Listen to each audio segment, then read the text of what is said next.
राज्यसभा में संविधान चर्चा के दौरान खड़गे ने बीजेपी पर बोला हमला। कहा बीजेपी की संविधान बदलने वाली मंशा से रहना चाहिए सतर्क। नफरत करने वाले हमें पढ़ा रहे हैं पाठ।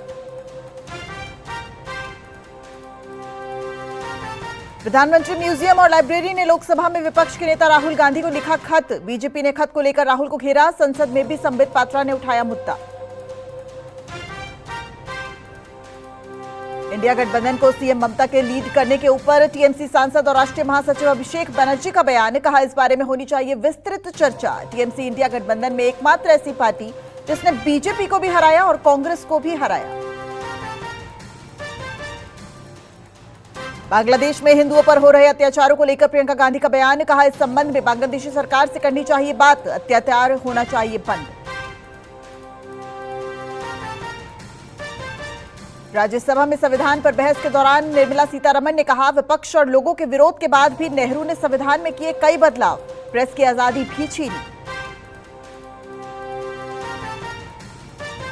मुख्यमंत्री महिला सम्मान योजना के बाद दिल्ली में आम आदमी पार्टी की महिला अदालत। केजरीवाल के साथ नजर आएंगे सपा अध्यक्ष अखिलेश यादव।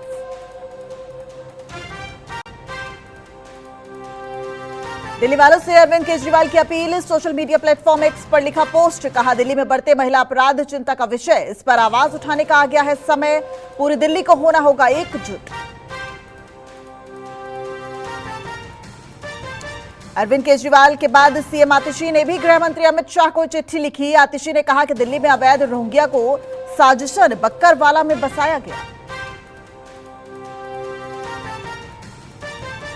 दिल्ली बीजेपी अध्यक्ष वीरेंद्र सचदेवा का आम आदमी पार्टी पर पलटवार। कहा सत्ता पर काबिज रहने के लिए आम आदमी पार्टी विदेशियों को दे रही है अवैध शरण। आम दिल्ली वालों के छीने जा रहे हैं संसाधन और अधिकार। बीजेपी विधायक विजेंद्र गुप्ता ने दिल्ली में एनआरसी लागू करने की उठाई मांग। कहा दिल्ली सरकार विधानसभा का स्पेशल सत्र बुलाए और दिल्ली में लागू करे एनआरसी।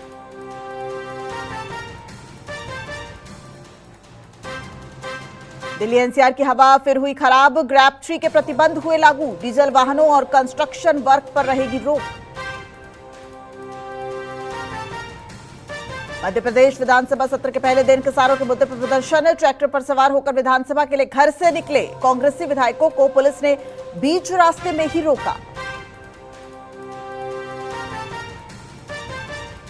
कांग्रेस के वरिष्ठ नेता और पूर्व केंद्रीय मंत्री मणिशंकर अय्यर का गांधी नेहरू परिवार पर बड़ा आरोप। कहा मेरे राजनीतिक करियर के उत्थान के साथ ही पतन भी गांधी नेहरू परिवार की ही देन है। 10 सालों से सोनिया से मुलाकात का समय न मिलने का भी जताया दुख।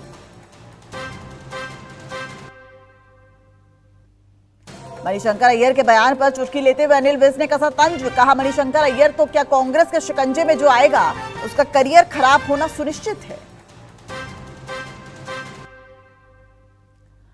जम्मू कश्मीर के मुख्यमंत्री उमर अब्दुल्ला ने ईवीएम के मुद्दे पर राहुल गांधी को दिखाया आईना। कहा ईवीएम जैसी चुनाव प्रणाली में विश्वास नहीं है तो चुनाव लड़ते ही क्यों हो।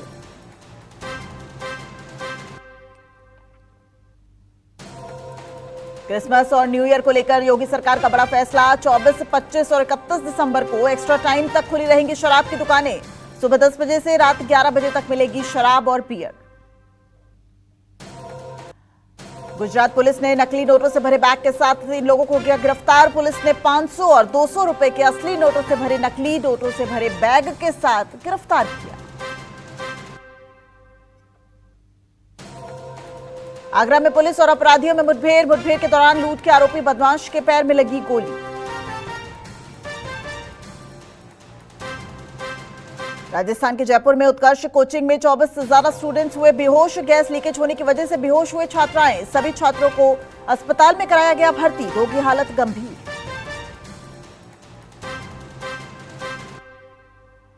राजधानी दिल्ली में प्रधानमंत्री नरेंद्र मोदी ने श्रीलंका के राष्ट्रपति अनुरा कुमारा दिसनायके के साथ की प्रतिनिधिमंडल स्तर की बैठक। समझौता ज्ञापनों का दिया आदान प्रदान। मुलाकात पर पीएम मोदी ने कहा पार्टनरशिप के लिए एक फ्यूचरिस्टिक विजन अपनाया गया। श्रीलंका के राष्ट्रपति की इस यात्रा से हमारे संबंधों में नई गति और ऊर्जा का हो रहा है सृजन। श्रीलंका के राष्ट्रपति अनुरा कुमार दिसनायका ने भारत को दिया आश्वासन। कहा भारत के लिए हमारा जारी रहेगा समर्थन। अपनी भूमि का किसी भी तरह से भारत के हित के लिए नहीं करने देंगे इस्तेमाल। वहीं पीएम मोदी से मुलाकात से पहले श्रीलंका के राष्ट्रपति ने राजघाट पहुंच महात्मा गांधी को पुष्पांजलि अर्पित की।